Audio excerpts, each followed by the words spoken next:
Hello, everyone. Thank you for joining us for this live event. And thank you for all the others that will be watching the recording of this event. We have a large number of people that do watch the recording of our event. And remember, if you register for one of our events, then you're going to get the recording and you have the opportunity to watch it in your own time. But of course, we do like to have people joining us live because then we can interact with you. It's actually your event.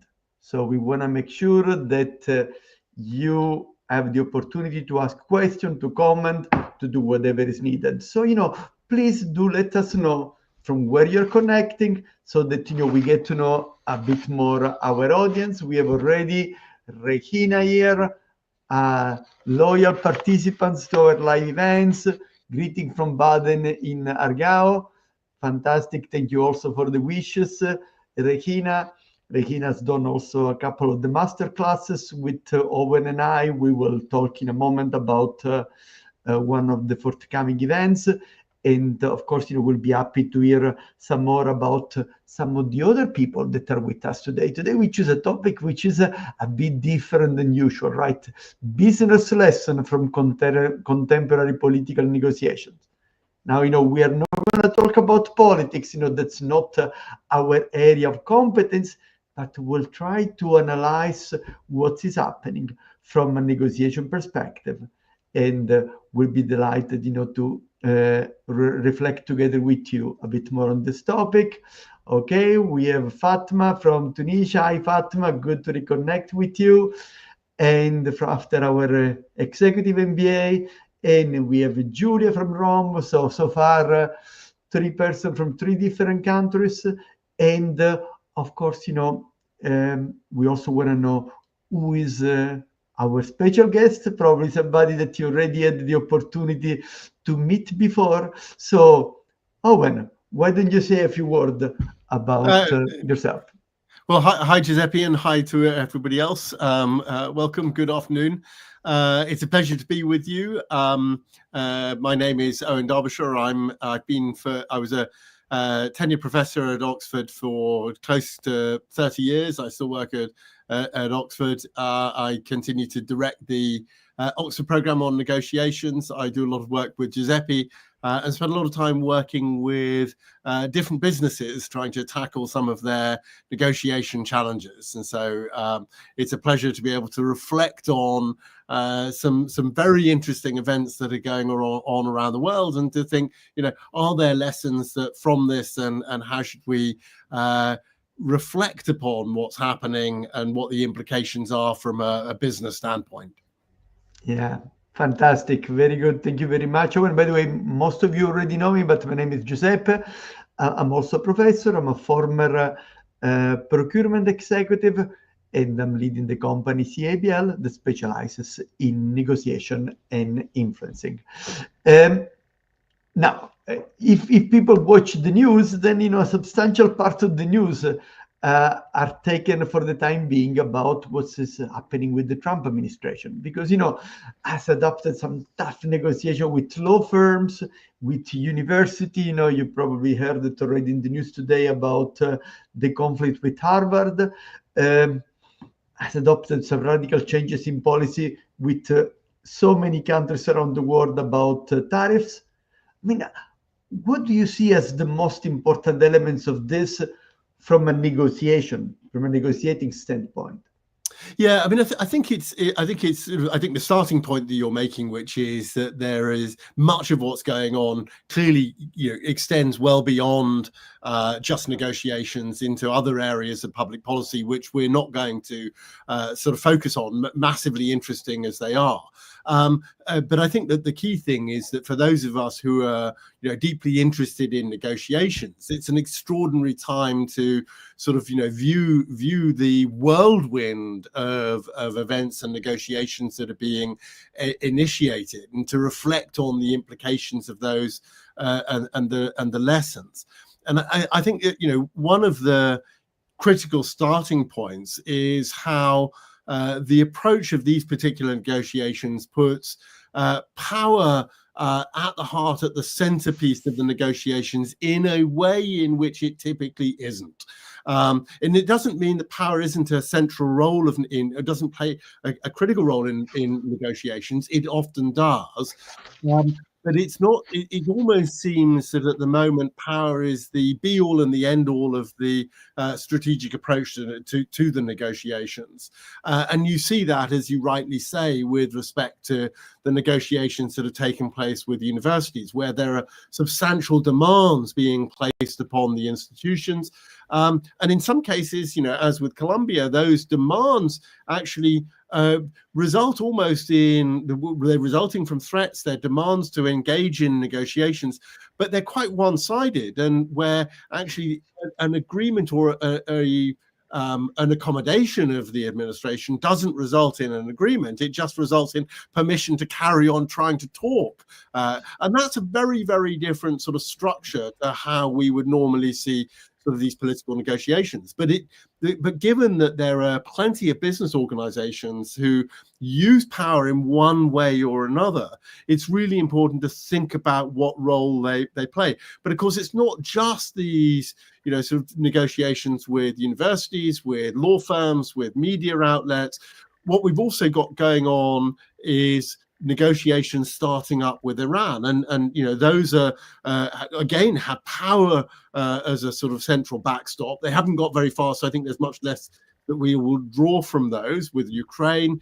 But fundamentally, we've also got the whirlwind around the tariff negotiations, insofar as that's what they are, and really, when you're trying to create such a multiplicity of negotiations simultaneously, that raises a completely different set of challenges as well, and something that again businesses will need to reflect on. How do I take these things strategically, and what happens if I perhaps engage in just too many fronts of a negotiation at the same time. Okay. Now, let's start, go deeper maybe in some of those elements. For instance, the whole approach about tariffs, right? I hear two schools of thought.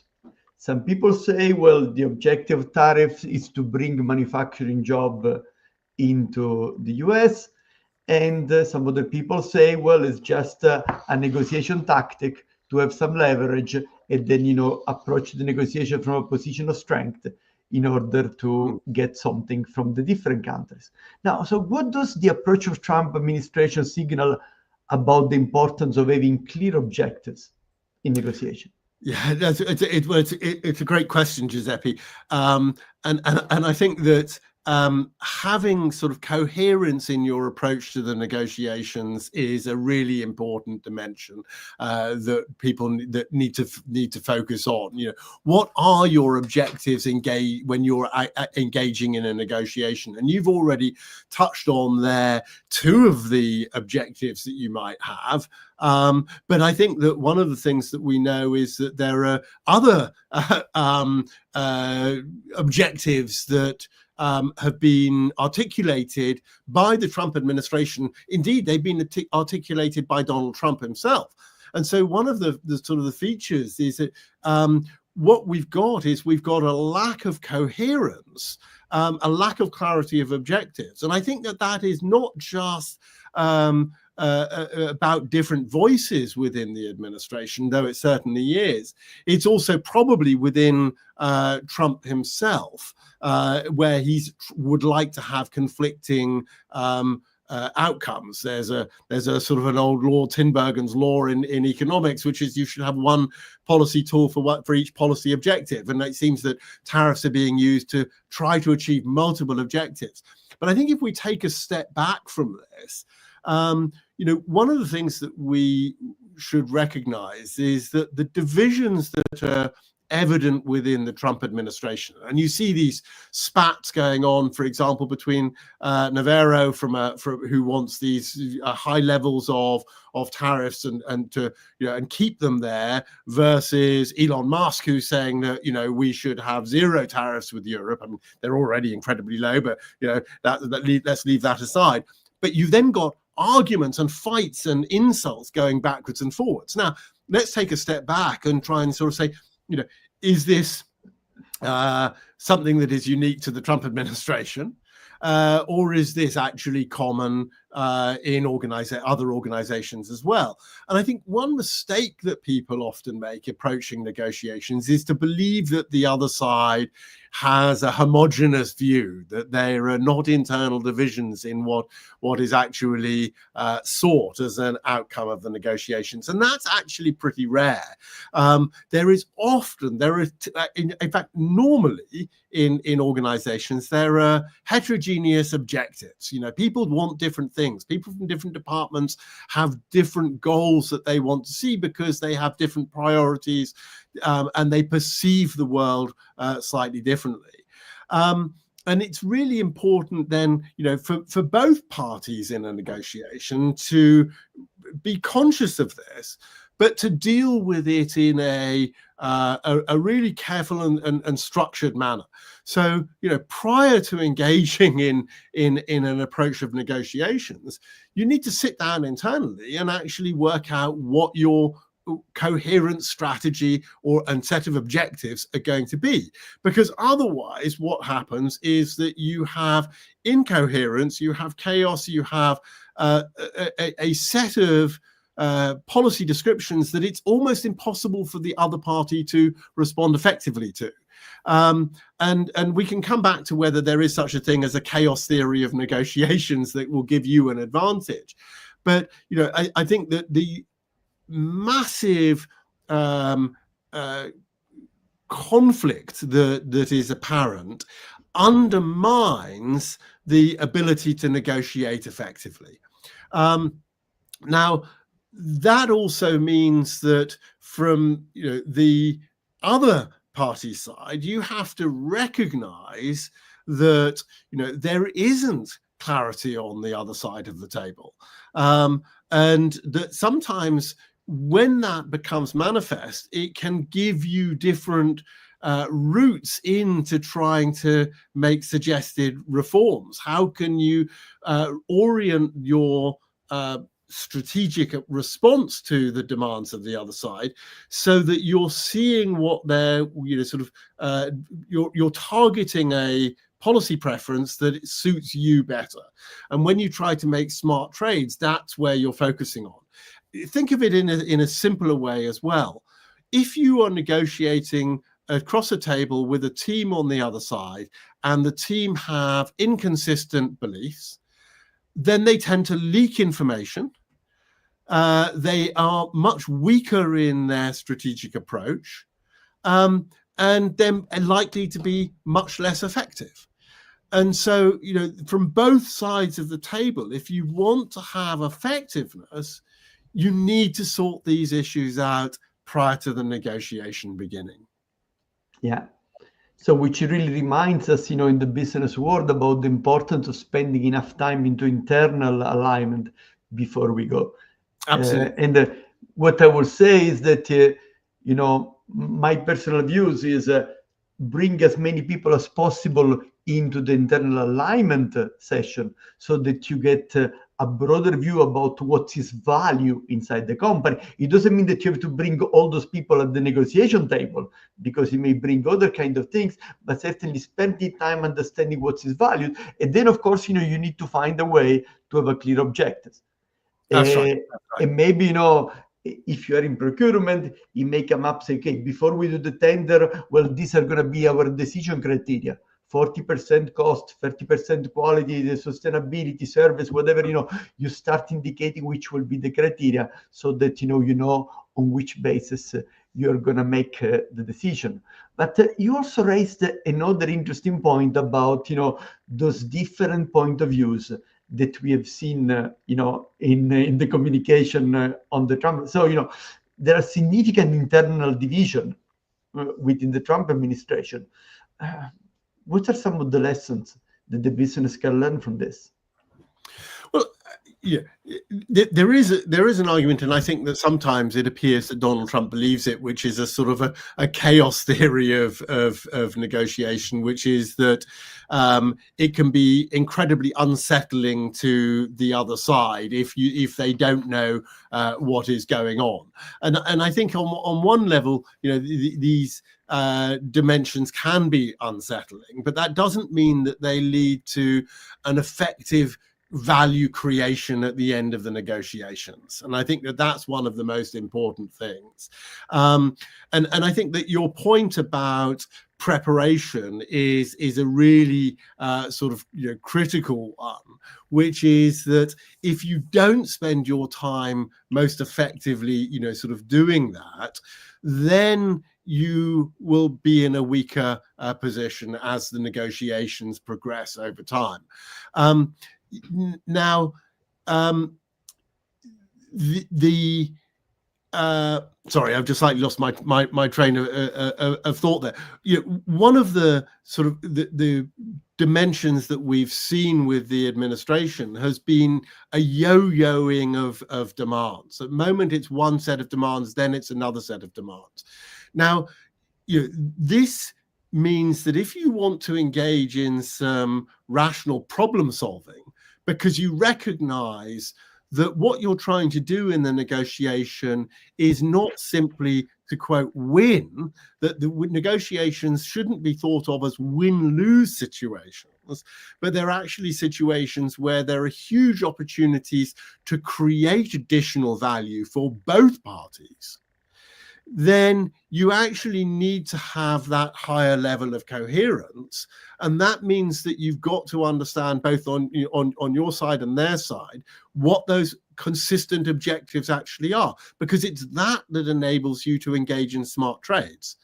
And so what the internal divisions reflect is in part a lack of that sort of preparation, but it's also partly that there is just different understanding of what the nature of negotiations is about themselves. Are they win-lose, or are they potentially win-win, where you can come up with a solution that is better for both sides? And I think that division is actually fundamental. And business organizations, have to be clear that actually, as soon as you move away from a transactional negotiation with a short-term time frame, then actually there are huge advantages that you can have by working constructively and positively with the other side to build value and not just claim value. Yeah. And it's true that we have a tendency that this win-win approach is not quite there, right? Much of the negotiation style adopted by the Trump administration has been heavily power-oriented, right? Yeah. And what are the risks and advantages of such an approach? What do you think?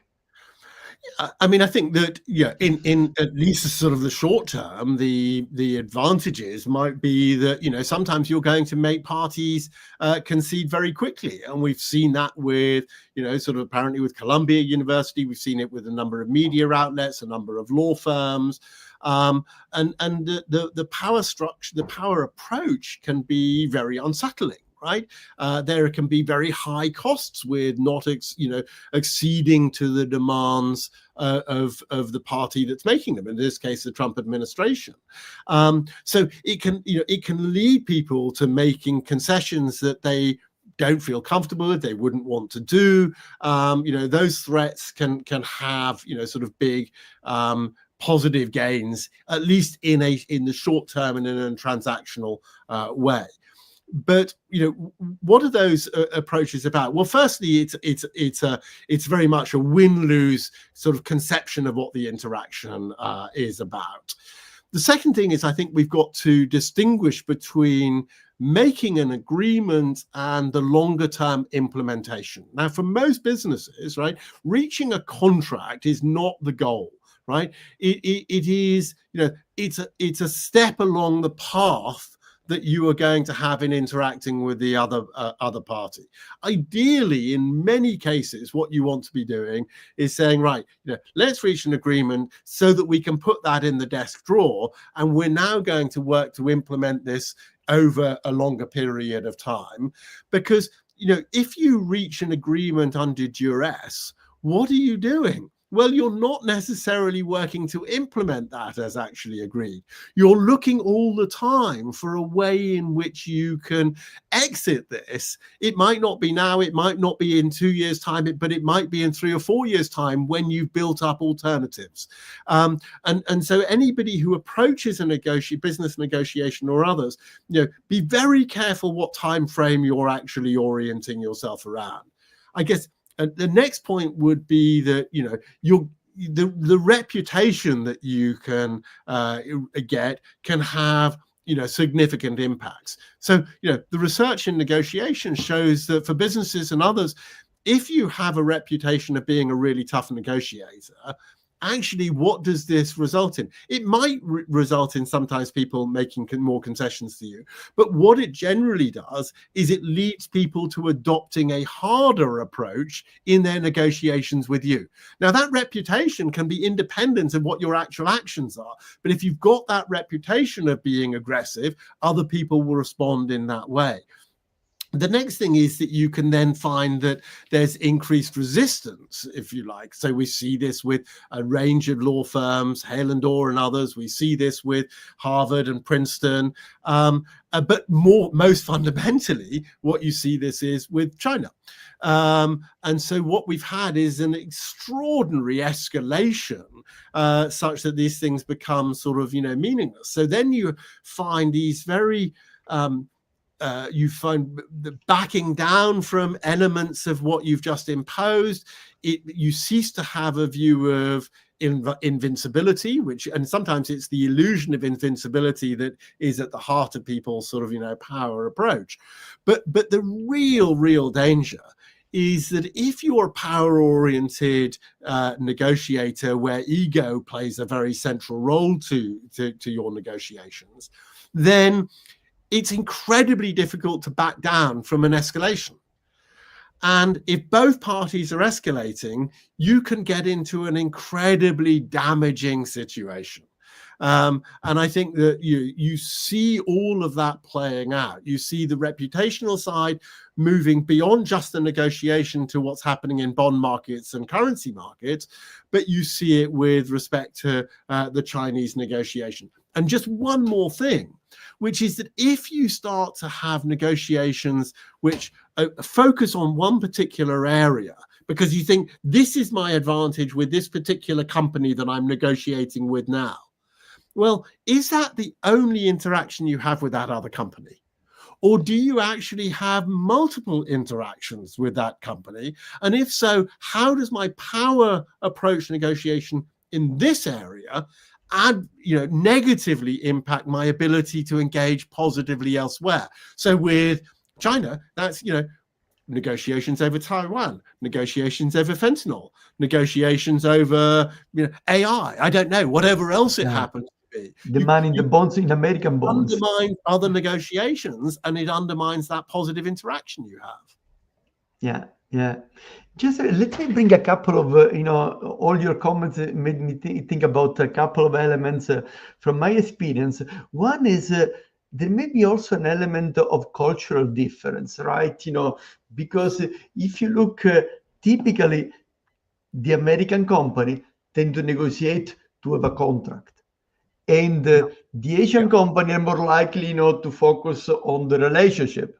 Yeah. And it comes down, to the fact that, the American have a stronger legal system, so they want to have everything in writing.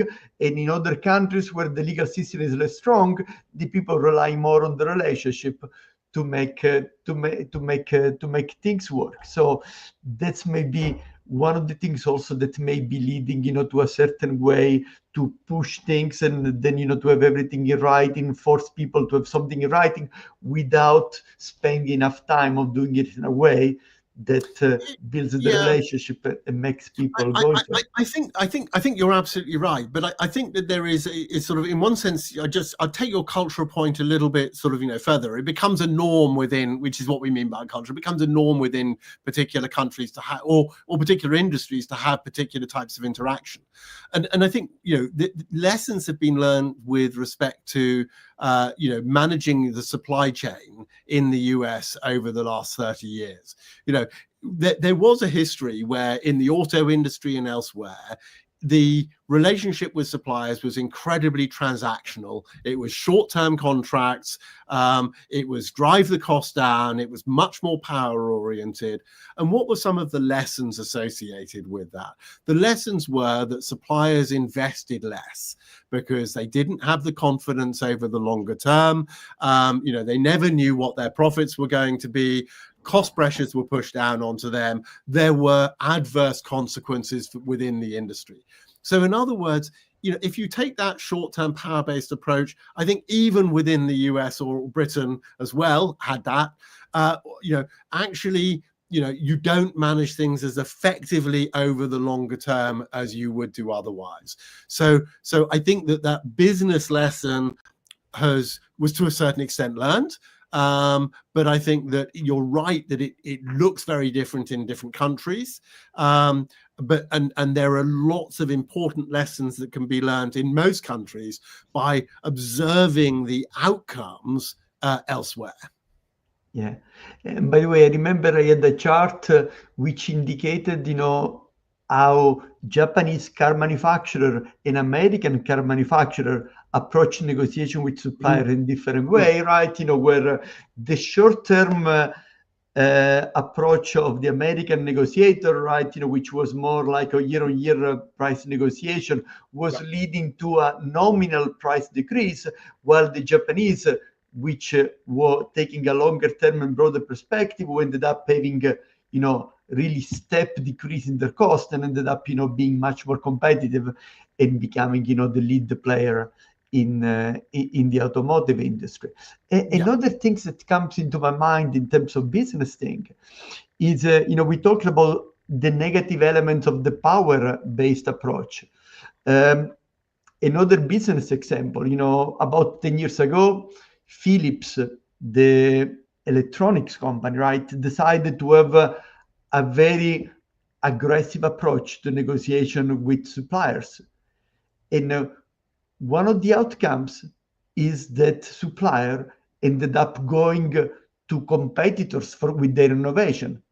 So rather than going to Philips, being squeezed by the procurement guy and ended up, selling their innovation for peanuts, they will first go to somebody else, sell the innovation at the proper price, and then go back to Philips when they really need it. And then, they had a different leverage because otherwise, it wouldn't work. So this will ended up, giving them a competitive disadvantage, right? Absolutely, because it's this time horizon that you're thinking about these things on, and businesses are not around for just a year or two. They've got to be thinking about that longer term implication. And in politics, but in business just as much, having positive relations with other organizations, having allies, if you like, can be incredibly beneficial. You don't know when you're going to need these positive relationships, but you can bet at some points that you will. And if these are people who have got great innovation and they think, no, you're going to take advantage of me, they'll, as you say, they'll go elsewhere. And they'll find somebody who is going to be more constructive to work with. And so you then get a quite a different landscape that you're engaging in, and that has, I think, substantial implications. Fantastic. Listen, I know that listening to Owen is so inspiring. If you do have your specific question, we are happy to take your question. I do have plenty of things that I want to ask to Owen, but if you do have your own question, we'll be happy to take yours. In the meantime, do give me a moment to talk about an event that Owen and I will be doing in June. It's a masterclass on strategic negotiation. So, if you are faced with big challenges in your work, then you may want to come to this masterclass and get some more insight and lots of practice with role play and exercises, so that you get a chance to really put your negotiation skill at test with some of the brightest mind out there. So it will be run by both Owen and I for the 2 day, and it's going to take place in Geneva. actually at Geneva Airport, so it can be easily reached by flight, by train, and it will be on the 17th and 18th of June. The normal price is 3,000 Swiss francs per person. Good news, until the 25th of April, we have a 30% off. So you can get the masterclass for only 2,100 Swiss francs.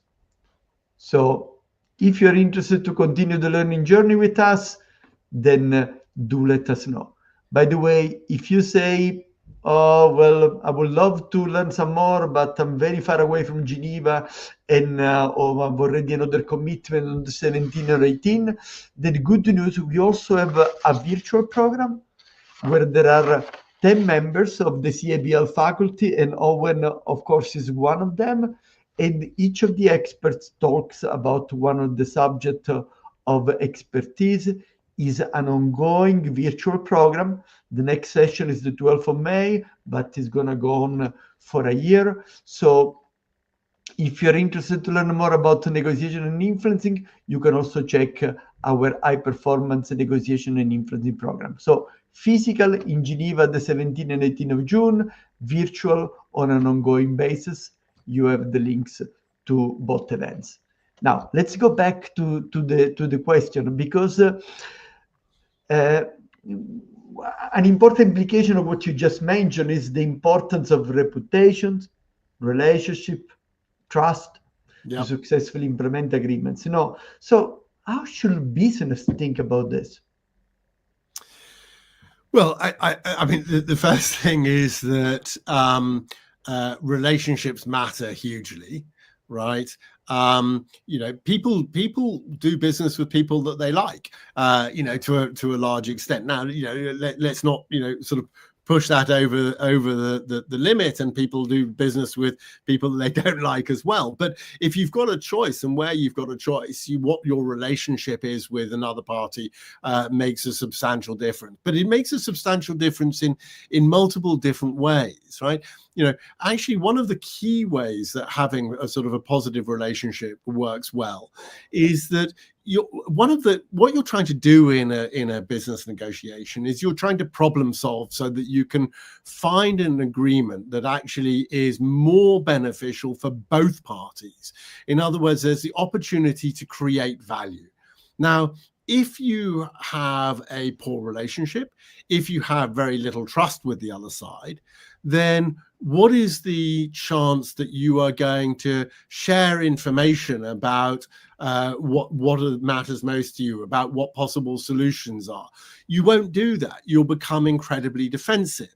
And that means that all sorts of opportunities for building value, for engaging in what we might call smart trades, which is where, we've both got things that we value, but I value this a little bit less than you value it. You've got something that you value more, and we can sort of trade across those sort of issues. But that requires a lot of learning during the interaction. It requires creativity, at least insofar as it means, let's think about other ways that we might work together constructively over some time to build more value that we haven't been thinking about recently. And so all of those opportunities actually get damaged. You lose those opportunities if you don't have a positive relationship, if you don't have levels of trust with the other side. Trust means that I've got to, believe that you care something about me, right? If you don't care anything about me, if you're incredibly self-interested, then I cannot view you as trustworthy. Now, we might reach sort of some provisional agreement, but if I don't trust you, we've come back to the same issue we've been talking about before, which is implementation and time horizons. But how do I know you're now not going to, I've just made a concession so we can reach this agreement. Are you going to take advantage of that? Are you going to now suddenly start asking for more and more and more? Will we ever reach an agreement that you won't keep asking for something else, nibbling, as it's sometimes called in the negotiation literature? So I'm going to be much more wary, and that's going to be unproductive for the outcomes that we've got overall. Yeah. So really, how trust is fundamental for the ability to creating value, to have this exchange of information, right? Because and we know that we behave differently depending on where we are on the continuum, let's say, on negotiation, whether you are in a claiming value, competitive, or whether you are in a creating value, cooperative. And of course, when you're in a claiming value, then you tend to keep your cards close to your chest. And when there is enough trust, when there is a possibility, to build something bigger, then you're more likely to share information. You're gonna ask questions, and you're gonna get a reply, and you're gonna listen. You're gonna explore options that enable indeed value creation. Fantastic. Now, to conclude, I think one of the questions which is in the mind of everybody as we look at the dynamics in politics right now, when you're negotiating with another party who adopts this strong will, power-oriented approach, how should you think about the style of approach that you should adopt in response? Yeah, it's a great question, Giuseppe. I think that there are sort of conventionally, when there are 5 different modes that we can think about of how people might respond. Okay, we can think about these as the sort of the strategic approach that somebody might adopt to a negotiation. One is that people might simply try to avoid engaging in a negotiation. Another is that they may accommodate or acquiesce to the other side. A third is that you might decide to compete. A fourth is that you compromise, you sort of split the middle and reach a quick conclusion to the negotiation. And the fifth is that you engage in much more sort of problem solving. And so, what we need to do is that we need to, think about the context in which we are at a particular moment in time, and decide which of those approaches will be tactically or strategically beneficial for us. So, there are times in which you do want to avoid engaging in a negotiation at all. Right? The timing might be poor for you. And so you're a business, you might want to be, you've got an existing supplier, you're trying to see whether there might be an alternative supplier. You don't want to negotiate with your existing supplier until you've actually worked out whether there are beneficial alternatives. So it's not that you're never going to engage in a negotiation, but you're going to avoid that for the time being.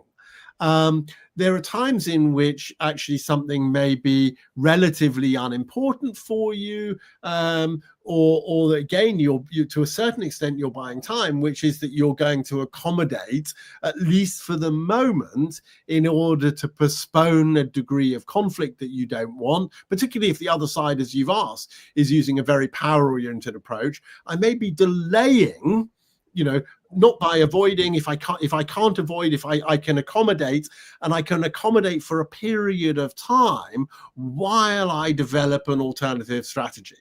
Another, of course, is that I may decide that I'm not going to adopt those approaches, but that I'm going to sort of compete with the other side, and that's when I'm sort of standing up and saying, look, you're trying to impose new terms upon me. We've got a supplier agreement here. You're trying to impose new terms. You're taking advantage of the current scenario. And I'm going to push back because actually I think that I've got quite a lot of power resources myself, and you're perhaps not you haven't really thought this through about what power I might well have. And so these different approaches can need to be reflected on quite carefully in the preparation stage. It might be that the other side, for example, believes that they can engage in what in game theoretic terms might be called escalation dominance. You think you can compete with me, but you can't. I can inflict more pain on you than you can inflict upon me. And of course, you get into these escalating scenarios, and businesses will sometimes do this with their suppliers because they haven't really modeled through what the implications are going to be. You see this in the political negotiations with China, right? Trump and the team believe that they've got escalation dominance over China. It's very, very unclear whether that is actually true, because of rare earth metals, the treasury bonds that they hold, et cetera, et cetera. But what you end up with is with something that is mutually destructive. I think the really hard thing, given that when the other party is engaging in a really power-oriented approach, I think what's incredibly difficult at times is to successfully reorient the other side away from that power-oriented approach towards one that is problem-solving. And it depends on how deeply vested they are in that power-oriented approach. Do they understand what they're doing? Do they understand why they're doing it? Do they understand that there are other options out there? And I think that to reorient somebody, if you can, don't give up on that notion that you're going to be able to do it, but think about how you might do it, how you can reframe the negotiation as something that it can be more positive, and value adding. Or for some businesses, it might be that, Giuseppe, I've realized that you're adopting this very power-oriented approach with me, and I'm going to try to avoid having a negotiation with you. But, actually, because this is really important, I'm going to try and work around you to somebody more senior in the organization who I think I can have a more constructive negotiation with, where there'll be more value that we can create for both sides. So you've got to play this out in your preparation stage really quite carefully to decide, what strategy you're going to use. Really think it through and play it out over a more extended period of time.